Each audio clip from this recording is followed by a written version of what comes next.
नमस्कार दोस्तों, मैं doctor Saurabh Jain, urologist and kidney transplant surgeon, professor and head department of urology, GMC Bhopal.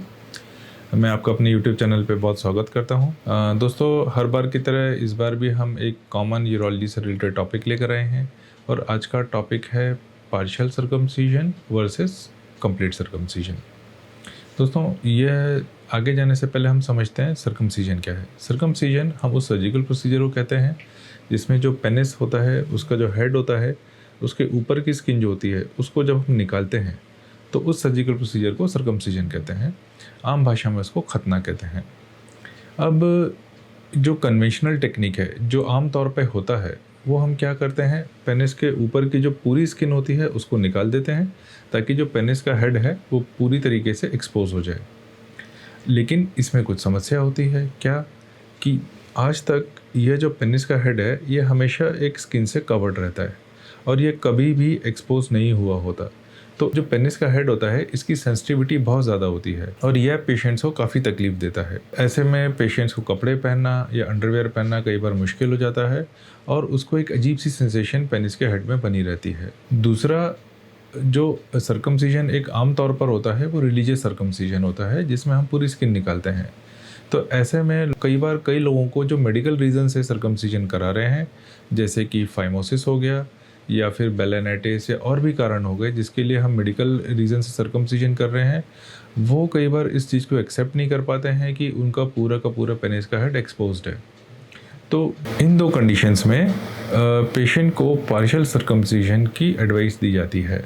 कई बार कई यंगस्टर्स भी आते हैं क्वेरी लेकर कि मेरे को फाइमोसिस है लेकिन मैं अपना कंप्लीट नहीं कराना चाहता हूँ, मैं अपना पार्शियल सर्कमसिजन कराना चाहता हूँ। लेकिन जब भी पेशेंट डिमांड करता है पार्शियल सर्कमसिजन की, उसको उसकी पूरी जानकारी नहीं होती है, क्योंकि पार्शियल सर्कमसिजन के भी कुछ फ़ायदे हैं तो उसके नुकसान भी हैं।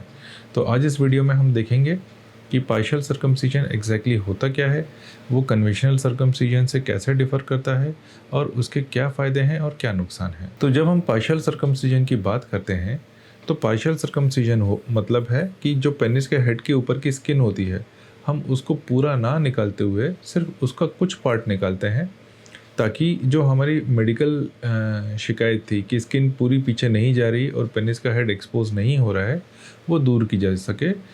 और जब हम पार्शियल करते हैं तो जो पेनिस का हेड होता है वो कम्प्लीटली एक्सपोज नहीं होता है, तो उससे जो सेंसिटिविटी होती है पेशेंट की, जो उनको सर्कमसिजन के बाद सेंसिटिविटी का इशू रहता है, वो भी काफ़ी हद तक कम हो जाती है।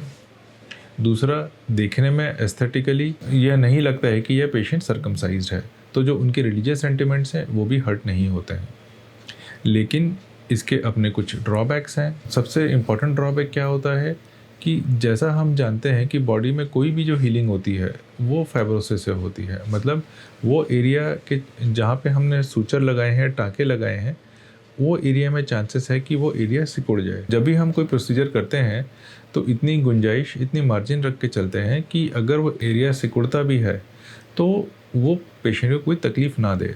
लेकिन कुछ पेशेंट्स में यह फाइब्रोसिस अनएक्सपेक्टेडली ज़्यादा होता है और उन पेशेंट्स में ये जो स्किन होती है ये इतनी टाइट हो जाती है कि वो फिर से फाइमोसिस कर देती है।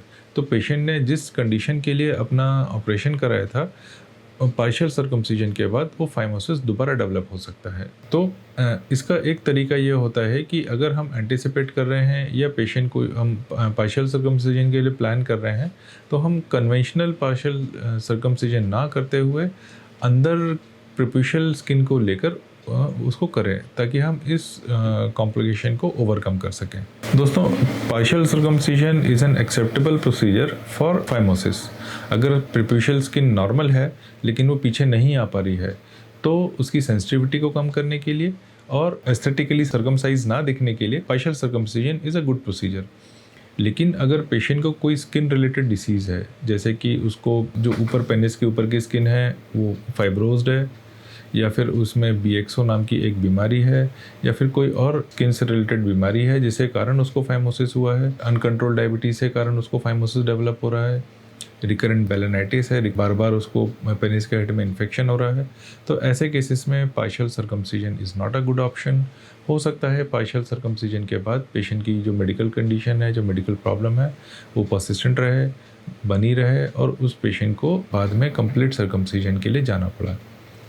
दूसरा, रिलीजियस पॉइंट ऑफ व्यू से क्या पार्शियल सर्कमसिजन एक्सेप्टेबल है फॉर मुस्लिम पेशेंट्स और फॉर ज्यूस, यह अभी तक क्लियर नहीं है।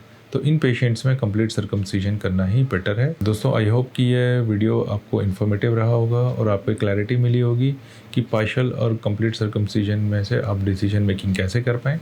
अगर आपको ये वीडियो पसंद आया तो इसको लाइक करें और मेरे चैनल को सब्सक्राइब करें। Thank you so much.